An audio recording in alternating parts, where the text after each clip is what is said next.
नमस्कार, आप सभी का स्वागत है। नाखून हमारे शरीर का बहुत छोटा मगर महत्वपूर्ण हिस्सा है। इनके बारे में कई ऐसे बातें हैं जो हम में से बहुत कम लोग जानते हैं। अगर आप सीधे हाथ का इस्तेमाल करते हैं तो गौर करें, उस हाथ का नाखून ज्यादा बढ़ा हुआ नजर आएगा। ऐसा इसलिए क्योंकि जिस हाथ का इस्तेमाल ज्यादा होता है उसके नाखून तेजी से बढ़ते हैं। नाखून उन्हीं तत्वों से बने होते हैं जिनसे बाल बनते हैं। इस तत्व का नाम केराटिन है। केराटिन एक प्रकार का प्रोटीन होता है, इसलिए बाल या नाखून काटते समय दर्द नहीं होता। पुरुषों के नाखून महिलाओं की तुलना में तेजी से बढ़ते हैं, लेकिन गर्भावस्था के दौरान हार्मोन्स का उत्पादन ज्यादा होने के कारण महिलाओं के नाखून तेजी से बढ़ने लगते हैं। नाखून में सेंसेशन नहीं होता है। नाखूनों का बढ़ना पोषण और उम्र पर निर्भर करता है। नाखून त्वचा से जुड़ी 10% समस्याओं का कारण बनते हैं। नाखून सर्दियों की तुलना में गर्मियों में तेजी से बढ़ते हैं, क्योंकि गर्मियों में सूरज की रोशनी ज्यादा मिलती है। नाखून सेहत के बारे में बहुत कुछ कहते हैं। नाखूनों का रंग, उनका आकार, उनकी साइज देखकर डॉक्टर सेहत के बारे में सही अंदाजा लगा सकते हैं। पीलिया की बीमारी में नाखून पीले नजर आते हैं। किसी बीमारी से रिकवरी के बाद नाखून अधिक तेजी से बढ़ते हैं।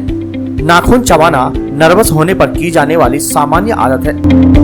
क्यूटिकल त्वचा का एक छोटा सा टुकड़ा होता है जहां से नाखून उंगली से निकलते हैं। यह रूट या मैट्रिक्स को कीटाणुओं से बचाते हैं। पैरों के नाखून हाथ के नाखून की तुलना में दुगुने मोटे होते हैं।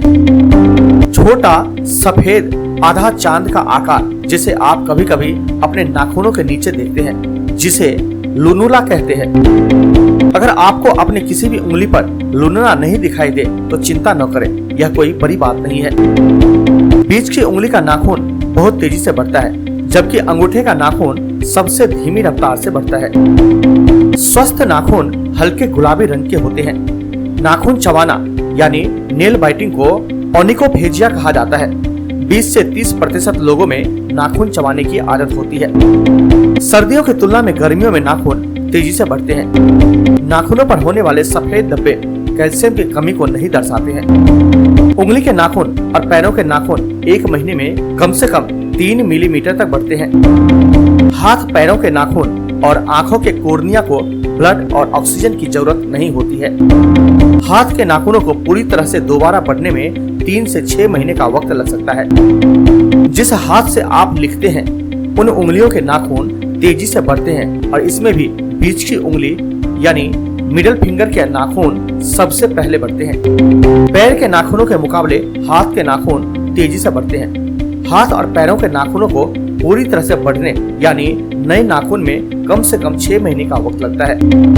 अंगूठे का नाखून अन्य उंगलियों के नाखूनों के मुकाबले सबसे धीरे बढ़ता है। उंगलियों की लंबाई पर भी नाखूनों की बढ़ने की लंबाई निर्भर करती है। फिंगर नेल में केराटिन होता है, जो मनुष्य के शरीर में सबसे मजबूत माना जाता है। शरीर में आयरन की कमी से नाखून के आकार एक जैसे नहीं होते हैं।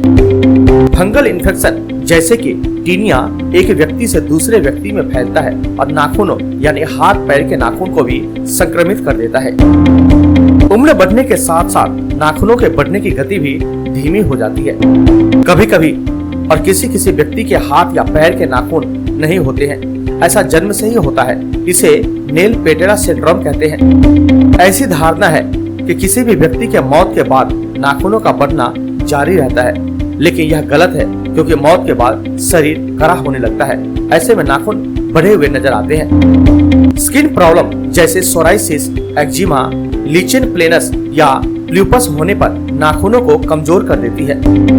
तनाव और थकान का असर नाखूनों पर भी पड़ता है और ये कमजोर होने लगते हैं। 10 से 18 साल के बच्चों में नाखून चबाने की आदत देखी गई है। यह हानिकारक तो नहीं है, लेकिन अच्छी आदत भी नहीं है। नाखून से जुड़ी परेशानी भी हो सकती है। ऐसे में डॉक्टर से जरूर संपर्क करें। आइए अब जानते हैं नाखून में होने वाले संक्रमण के बारे में। नेल इन्फेक्शन होना बहुत आम है। ज्यादातर व्यक्तियों को शायद पता भी नहीं है कि उनके नाखूनों में किसी तरह का संक्रमण हुआ है। नाखूनों में फंगल का संक्रमण नाखूनों की सबसे आम बीमारियों में से एक है। नाखूनों में फंगल का कारण बनने वाले फंगस सामान्य रूप से शरीर पर ही मौजूद होता है, लेकिन अगर इसके विकास को बढ़ावा मिले तो यह स्वास्थ्य के लिए एक बड़ी समस्या बन सकता है। ये फंगस बहुत ही छोटे होते हैं जिन्हें केवल माइक्रोस्कोप की मदद से ही देखा जा सकता है। अब बात करते हैं कि आखिर फंगस के कारण कैसे होते हैं नाखून। नाखून का कमजोर होना, नाखून का टूट जाना, नाखूनों का पीला पड़ जाना, नाखून एकदम डल दिखना। आखिर नेल इन्फेक्शन का इलाज क्या है? नेल इन्फेक्शन और फंगस का इलाज लंबे समय तक चल सकता है। इसका इलाज काफी महंगा भी हो सकता है। इसका उपचार एंटी फंगल दवाओं, मलहम जैसी उपचार विधि से किया जा सकता है। इसके अलावा नाखून के संक्रमण दूर करने के लिए दवा की दुकानों पर कई तरह के क्रीम और मलहम भी उपलब्ध है। तो हमें उम्मीद है कि आपको यह वीडियो जरूर पसंद आई होगी। तो कृपया इसे अपने अन्य साथियों के साथ भी अवश्य साझा करें।